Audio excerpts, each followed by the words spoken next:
Let me bring him on. My man, immediately off vacation, looking very well rested, looking very tan. Arnaud Develay, how you doing, man? You doing okay this morning? Well, this evening for you, this afternoon for you. I'm doing fine, Jamal. How are you? I am doing well. I am doing well. I'm still jet Arnaud, lagged. Sorry. yeah, I know, right? Arnaud, he is a author, political analyst, international lawyer, specializing in international criminal law. His latest book, Foreign Entanglements, Biden, Ukraine, and the Fracturing of America's Political Consensus. Arnaud, you've come back into a hellscape, and a hellscape does a different word I want to use for it. I want to use FS for it, but I'll try to be polite. All of these European leaders have lost their minds. They are screaming bloody murder about false flags. And just to give some kind of context, so the audience, why do I have this picture of Bridget Macron up? Let me get rid of her. So just to give some context, just over the last week and at the UN, they have been screaming that Russia has been invading their space, has sent, right here, they've said that Putin sent bright lights hovering over airports in Oslo and Copenhagen. They've said that he has sent airplanes flying to Estonia. They've said that he has dropped a bomb on a house in Poland, which wasn't from the Russians. It was from Poland's failed air defense efforts. And of course, drones that had no ammunition associated with it, basically dummy drones, were apparently flying through Poland.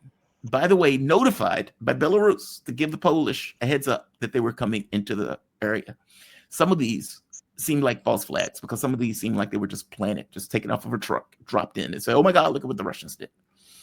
And now they're at the United Nations screaming bloody murder with Poland saying, we will shoot down the next plane that comes into the Polish airspace. Okay, there hasn't been no planes going into Polish airspace, and you had a difficulty shooting down the dummy drones. So calm down with this boisterousness. And the same thing with Estonia. It's like, we'll shoot down the next thing that goes to Estonian airspace. For one, those planes didn't go to Estonia airspace. They were in a corridor that was in open territory. But they are doing this for reasons. And it has to be for some reason that they're creating this provocative language that is coming out of them, which honestly, the fact that Poland couldn't shoot down dummy drones should have told them this is not the course of action to take. Give me your thoughts on this. Why do you think that they're being this provocative with their language? Well, I think one word, relevance. They're trying to remain relevant by any stretch, by hooks and crannies and whatever have you. I mean, you have the UNGA, as you alluded to, is starting, I think, today or yesterday. Mm-hmm. Yes. And there's a lot of thematics, a lot of theatrics. It's the diplomatic Super Bowl season, so to speak. So in as far as the Ukraine conflict is concerned, this is par for the course to ramp up the rhetoric, come up with as many outlandish claims and accusations. And this is what we're seeing now. It's nothing really out of the ordinary when one looks at the Ukraine conflict in its entirety, which is all about media theatrics and hyperbolics, essentially. So, and don't forget also that the military situation is really starting looking ominous now. Yeah. With reports that we may just be witnessing something that, it's almost like the boy that cried wolf. We've warned that it's a juggernaut is pressing westward, probing systematically throughout the contact line, in the face of a Ukraine army which operates at some recently said 47% of its own capacities as far as rotation is concerned. Others have said now it's lower than that. So and all this against the backdrop of people being literally pulled off the streets, screaming and yelling by people who are seemingly drawn out to do so. And so it's the apocalypse. It's the Gotham Damarung, the dusk of the gods. It's almost about to get really, really ugly now. But you know how history never really repeats itself. But it rhymes. It's looking more and more, and I don't mean to demean or under score. I mean under value the sheer loss of life, and because we haven't really begun to, and this will obviously be front and center Yep. down the road, and down the weeks and months and years about this awful cost of life. I mean, we are really tearing Europe's heart, literally out of his own chest. Who's going to rebuild Ukraine when everything is said and done? No matter what the peace looks like, you know. So yeah, and we're seeing this. We're seeing this somewhat awful situation unravel before our eyes. But until then, and before we take stock of this, we're witnessing this kind of grotesque. It gets increasingly grotesque every day. Those people just don't know how to quit, and this is actually what really makes me, I'll be honest, vomit, because it's like it's turning into a macabre uh, fan fest. This kind of being at the game and cheering on a team, even though that team has utterly lost the game. It's clear by now, but people still go on, and it's I guess it's characteristics of this period we're living through right now. And so yeah, this is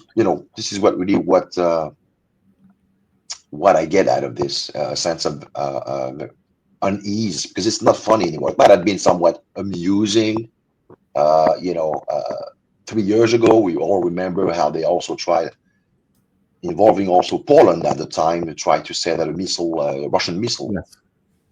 at So it's kind of the same, but kind of like tired by now, because it's just too much of it in such a short amount of time, and it really underscores the fact that the game is up, that the dam is about to break, and it's going to be just tremendous, because we've had such this attrition rate like conflict for the last 3 years, and things are about to really get dramatic, Yeah. soon, like imminently.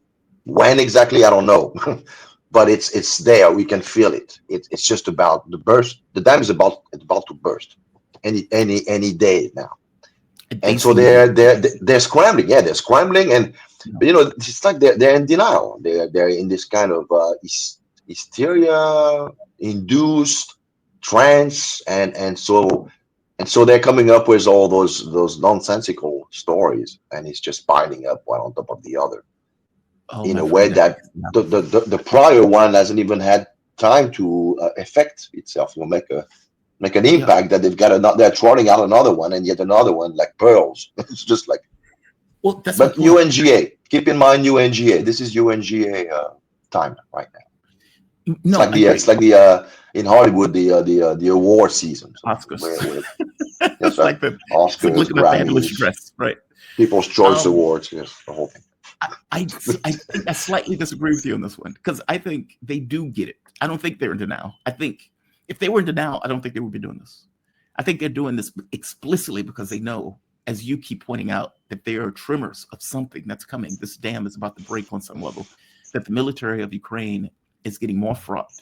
And you can see it just in the way that the Russian military is moving and making gains, where you might have had, they move a few kilometers over a couple of weeks. That pace is ever increasing, where Ukraine has an inability to cover their gaps in a way that they didn't have prior. This is Poland, by the way. Listen to what he says here. And again, I'm glad you brought up the missile that fell on the farmers and killed the farmers. That was a Ukrainian missile. It was a Polish bomb that fell on whatever house, that this guy came out and tried to blame Russia for the very next day. Oh, by the way, it was a Polish missile. Listen to what he says here, because the My mistake. hysteria is over the top. I have only one request to the Russian government. If another missile or aircraft enters our space without permission, deliberately or by mistake, and gets shot down and the wreckage falls from NATO territory, please don't come here to whine me. Now, for one, there has been no aircraft that has gone through Polish airspace. There were dummy drones, like literally dummy drones, that they had a difficult time shooting down dummy drones. And you get the Estonian leadership being even more ridiculous. And I'm not shocked by this because this is where Kayla's comes from. She was very elegantly dressed, very attractive. But I swear to God, Estonia is Planet of the Apes. So this is them putting out aircraft showing, this is supposed to be evidence, by the way. This is a Google picture, just so the audience will know. This is them taking a photo on Google saying, this is the Russian aircraft that invaded our airspace. These people are idiots. Again, this is Kalis's place, so don't be shocked by the fact that they're idiots. But this is them saying, this was the area to which the Russian aircraft invaded. This was not Estonian airspace. It wasn't. I think they're doing this because they get it in the same way that I think we're getting it, where there's this feel that the Ukrainian military has lost the capacity to maintain this fight in a way, and that they feel tremors of something coming. I guess the main question is, do you think that this is all them gearing up for false flag, where all of this, the pearls that they're stringing along, oh, look at Russia invading our airspace. Oh my God, there are drones in Copenhagen that is holding a Russian passport. So we know that they're coming from Russia. Oh my God, look at this airplane that we got on Google Earth that we were saying invaded Estonian airspace. Look at the bomb that dropped that was from Poland, but we're going to blame the Russians for it anyway. That they're trying to set up a false flag event to justify some kind of military engagement with European states, if not NATO itself. Give me your thoughts. Because, by the way, just to piggyback on that, they would prefer, I would imagine, the Ukrainian military to still exist if they get involved. Like, I don't think they want the Ukrainian military to collapse, and then they have to put in European military, and European military is the only thing that's left standing. They would have to get involved while the Ukrainian military is still on its feet, even if it is down to 43% capacity. Give me your thoughts, though. What do you think? Am I being too cynical? First of all, before I answer, the Polish representative, I don't have my glasses on. Was that Sikorski? Yeah, that was the source. Yes, that was him. Yeah, okay. All right. Well, that kind of sums it all up then. Sikorski is the husband of Anne Applebaum. Anne Applebaum is the woman who basically took the Russiagate hoax into America 1 month after it was first published in a Soros-financed Ukrainian weekly. I'm talking about Paul Manafort here and the Black Ledger. So, okay. And Sikorski is the same guy who tweeted before retiring, withdrawing the tweet about the well done America when we see the Nord Stream 2 explosion bubbling up at the surface. So that's Sikorski. Yeah, that's him. This guy is thanks America. Thanks America. Yeah, he's married to a neocon, a arch neocon at that. So he's completely he's a traitor. He's a shame. He's a disgrace, and he's part of that. Rumsfeld would have loved him 20 years ago. He's part of that new Europe, quisling crowd who sells his own country, and marries into the war hawks of the United States crowd. So he's a nobody. He's a despicable character. So I'm not really surprised that he would be trotted out as one of the main, proper off, of those conspiracy theories, and because this is actually what it is here. This really are conspiracy theories. But to answer your question, yes, I completely wholeheartedly agree. I think it's they're trying to set the frame, set the tone, plant the background for a potential false flag, which would allow the Article 4 discussion to evolve into a full-on Article 5 debate. We're in that territory right now, because remember that if the front collapses, it's by any other stretch of the imagination, it's game over.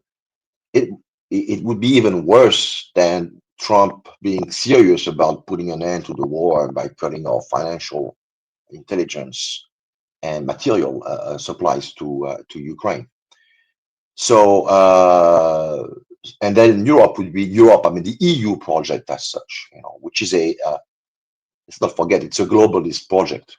It's a neocon, neoliberal Davos-like project. Has nothing to do with European people's aspirations.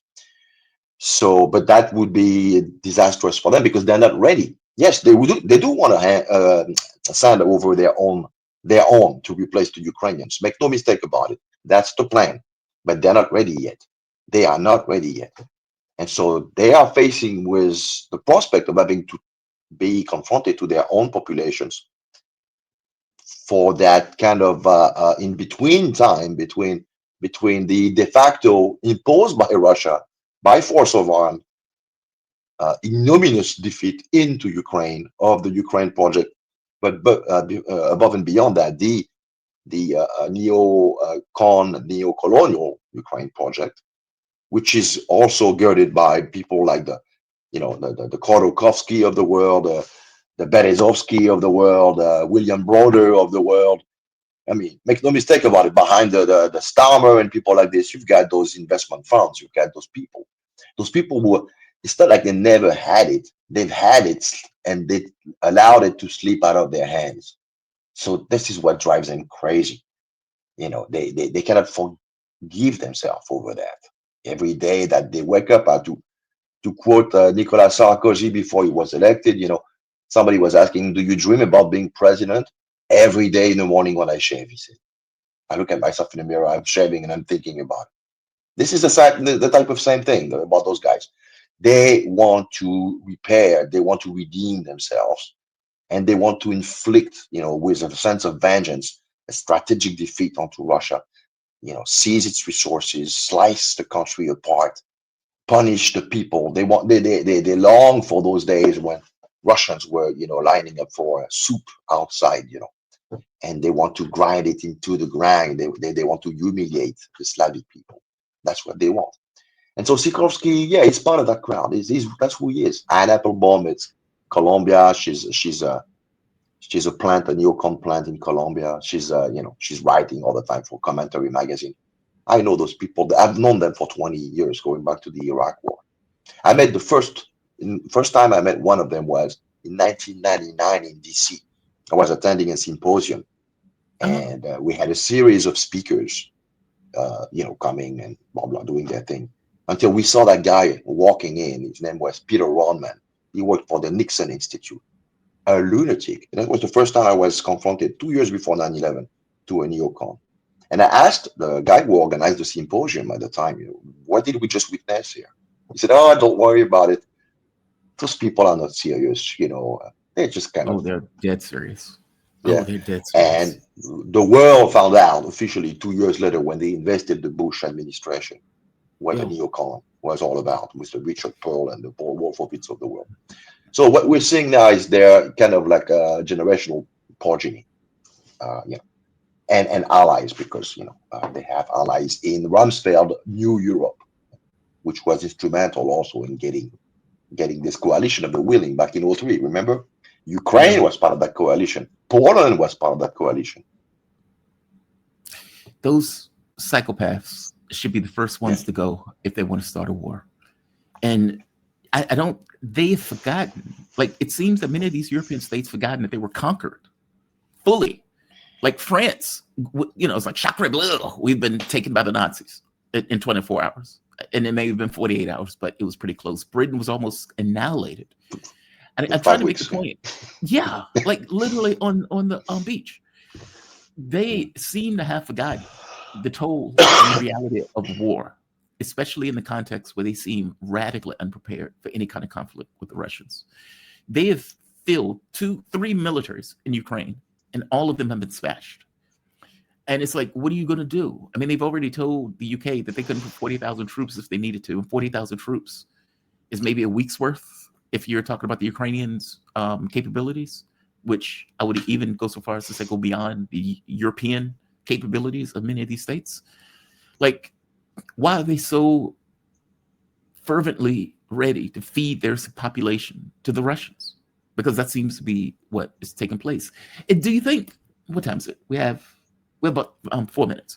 Do you think that in their minds, they're thinking to themselves, the U.S. came to our rescue in the Second World War, and the U.S. will come to our rescue again? Is that what you think is really like in the back of their minds? That even if we put out a group of people that get basically killed by the Russians because we put them in Ukraine, they were fair targets, that the U.S. wouldn't be able to stand on the sidelines. And so ultimately, they're willing to put a tripwire out, knowing or with the belief that the United States, Donald Trump, daddy, will come to our rescue. Because otherwise, I don't know what they're doing. Well, I mean, you're alluding to the game plan. This is the game plan. They want to send Europe into the dog, they want to destroy Europe, essentially. Yes. You know? Which is what would happen. Yeah, they want to utterly destroy Europe. They hope that in the process, a substantial part of Russia, its western part, west of the euro, would be also burnt, so that they could somehow scoop out all the reconstruction contract. It's that same old playbook, right? But ultimately, what they don't understand is that it's not because you're standing one ocean away from the continent that this time around you're not going to experience it firsthand. We're not in World War II anymore. We're dealing in a world where Russia can retaliate to the real decision makers, Yes. 5,000-6,000 miles away, with some of the most efficient vectors and reach everywhere. So they just seem to be living in this kind of nostalgia, World War II, and as if Russia was comparable to Nazi Germany to begin with. So they still live in this old trope, And as far as the European leaders, quote and unquote, big quotes here, we're not their population. They are agents. They've been placed there. They don't represent, I mean, 80 years ago, we were dealing with a failed generation of leaders, but they were still somewhat leaders because we were still at the nation state, within the nation state era. Today, the nation state has become captive of transnational economic interests. So all the Macron and Starmer and Merz, BlackRock, Merz, they're all emanations of those transnational financial interests. They in no way represent, they don't have the talent, they don't have the culture, they don't have the gravita, they don't understand what building a political force and standing to for certain principle is all about. Right or wrong, after that, it's for the people to decide. But that class of politicians in Europe has disappeared, I would say, about 25 years ago, with the retirement of Chirac and Schroeder and people like this.